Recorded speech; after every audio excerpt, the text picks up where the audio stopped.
दिल्ली के पुराने मोहल्ले में शर्मा परिवार का छोटा सा घर था।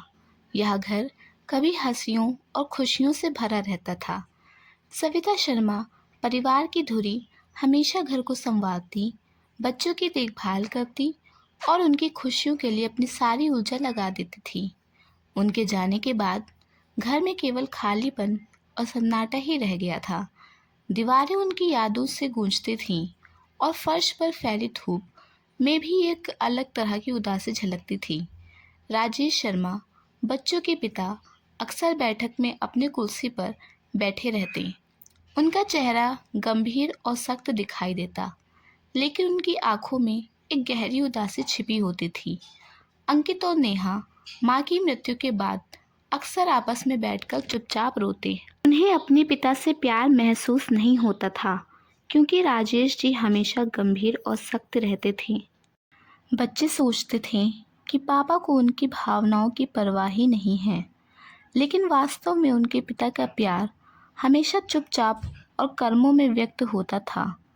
अंकित 30 साल का आईटी इंजीनियर दफ्तर के काम में व्यस्त रहने के बावजूद अक्सर घर लौटते ही माँ की यादों में खो जाया करता था।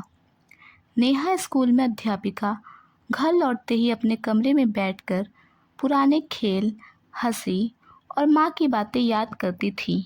दोनों भाई बहन अक्सर आपस में बैठकर फ़ोटो एल्बम देखते रहते थे, माँ की बातें याद करते और पिता की सख्ती पर गुस्सा करते थे।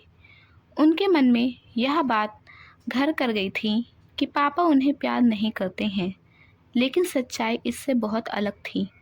मोहल्ले के लोग अक्सर उन्हें याद दिलाते कि पापा और माँ ने बच्चों के लिए कितनी कुर्बानियाँ दी हैं, लेकिन बच्चे हमेशा अनमने मन से कहते, हम बस माँ को ही याद करते हैं, पापा हमेशा सख्त ही रहते हैं। राजेश जी भी जानते थे कि उनके बच्चे उन्हें पूरी तरह से समझ नहीं पाए हैं, लेकिन उन्होंने कभी यह जताने की कोशिश नहीं की कि उनका प्यार कितना गहरा है। एक दिन नेहा घर की सफाई कर रही थी, तभी उसकी नज़र सोफे के नीचे पड़ी। वहाँ एक छोटी चाबी मिली। उसकी उत्सुकता बढ़ गई। उसने अंकित को बुलाया और दोनों ने चाबी देखी। यह वही चाबी थी जो अलमारी के ताले के लिए ले गई थी, जिसे पापा हमेशा लॉक करते रहते थे। दोनों डर और जिज्ञासा के मिश्रण में अलमारी के पास गए। अंततः उन्होंने ताला खोला। अंदर रखा सामान देखकर दोनों की सांसें अटक गईं।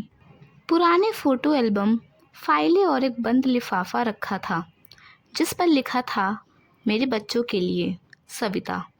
दोनों की आंखों में आश्चर्य और दिल में तेज़ धड़कन हो गई। फिर उन्होंने फ़ोटो एल्बम खोला।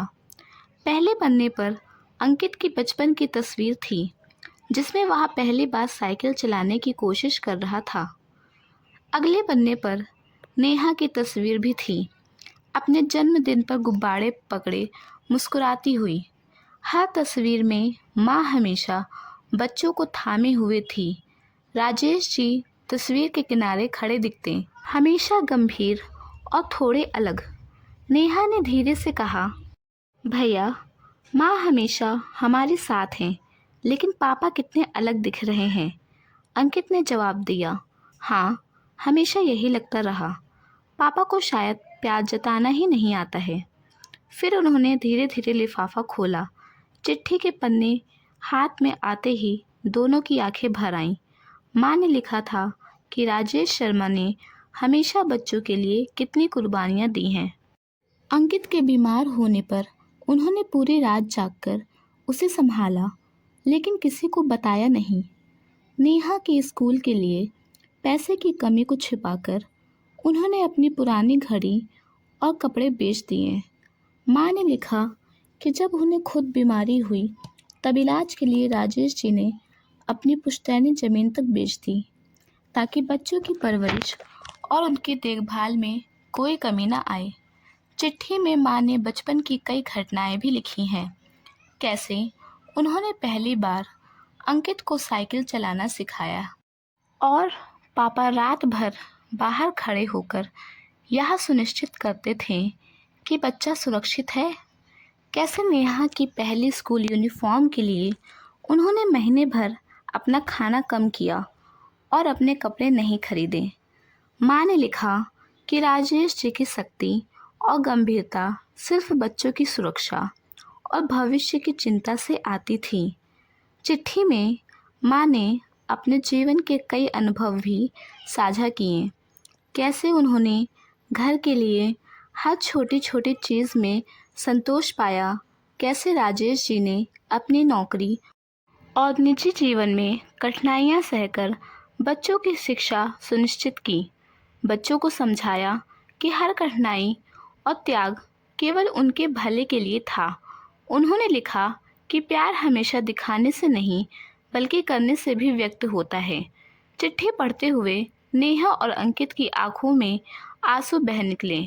उन्हें अब समझ आया कि पिता ने हमेशा उनका भला चाहा और उनकी खुशियों के लिए अपनी सारी इच्छाओं और सपनों को कुर्बान किया। अचानक कमरे का दरवाज़ा खुला और राजेश जी खड़े हो गए। उनकी आंखों में भी नमी थी। उन्होंने धीरे से कहा, ये चिट्ठी तुम्हें मिल ही गई। मैं चाहता था कि एक दिन तुम खुद सच जानो। नेहा दौड़कर उनके गले लग गई और कहा, पापा हमें माफ़ कर दीजिए, हम आपको कभी समझ नहीं पाए। अंकित भी भावुक होकर बोला, पापा अब हमें आपकी शक्ति नहीं, बस आपका प्यार चाहिए। राजेश जी की आंखों से भी आंसू बह निकले। उन्होंने बच्चों को गले लगाकर कहा, तुम दोनों ही मेरी सबसे बड़ी दौलत हो। अब घर का माहौल बदल चुका था। जहाँ पहले खामोशी और दूरी थी, वहाँ अपनापन और स्नेह था। अंकित रोज़ पापा के साथ बैठकर बातें करता। नेहा उनके लिए खाना बनाती और साथ में चाय पीती। राजेश जी अब भी सख्त स्वभाव वाले थे, लेकिन बच्चों की नज़र में सबसे प्यारे इंसान बन चुके थे। उन्होंने माँ की तस्वीर के सामने दीपक जलाए और कहा, माँ अब हम हमेशा साथ रहेंगे। हम आपकी दी हुई सीख और प्यार को कभी नहीं भूलेंगे। इस कहानी से यह साबित होता है कि कभी कभी जो लोग कठोर और सख्त लगते हैं, उनके भीतर सबसे गहरा प्यार छुपा होता है। बस हमें इसे समझने और महसूस करने के लिए समय चाहिए। परिवार के भीतर के संबंध, छोटे छोटे बलिदान और अनकहे प्यार की भावनाएं ही जीवन को सार्थक बनाती हैं। दोस्तों, अगर हमारी यह कहानी आपको पसंद आई हो तो हमारे इस वीडियो को लाइक कीजिए और ऐसे ही कहानियाँ सुनने के लिए हमारे चैनल को सब्सक्राइब कीजिए ताकि आने वाली वीडियो का नोटिफिकेशन सबसे पहले आपको मिले।